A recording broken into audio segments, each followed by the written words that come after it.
কর্ণ পিশাচিনীর সাধনা। কর্ণ পিচাসিনী আর কর্ণ পিচাস দুটা দুরকম হয়।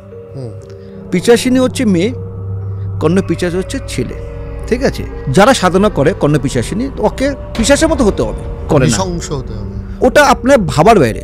কর্ণ পিচাসিনী হচ্ছে যত নোংরা থাকবে না, যখন সাধনা বসবেন মল মূত্র সে একই জায়গায় করতে হবে। 41 দিন কোনো রকম চান করা যাবে না, কোনো রকম ফ্রেশ হতে পারবেন না, দাঁত থেকে কিচ্ছু করতে পারবেন না। তাহলে পিচাস যখন আপনি মনে যখন পিচাস হবে তখন হচ্ছে আপনি পিচাসিনী আপনার কাছে আসবে। আর কর্ণ পিচাসিনী সবচেয়ে খারাপ। পিচাস ঠিক আছে অল্প শান্ত, দুরকম হয়, আর পিচাসিনী হচ্ছে আরও ডেঞ্জার। ও প্রথম যেটা হচ্ছে উনি যদি সিদ্ধি লাভ করেন ওনার সাথে আপনি শারীরিক সম্পর্ক করতে হবে। কর্ণ পিচাসিনী মেন হচ্ছে এটি, ওনার হচ্ছে খাওয়া হচ্ছে এটাই, যখন সিদ্ধি লাভ করবেন ওনাকে ভোগ এটাই দিতে হবে।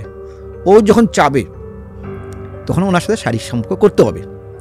আর কর্ণ পিচাসিনী কী হয়, আপনার কানে কানে সব কথা বলবে, পাস্ট বলবে, প্রেজেন্ট বলবে, ফিউচার বলতে পারবে।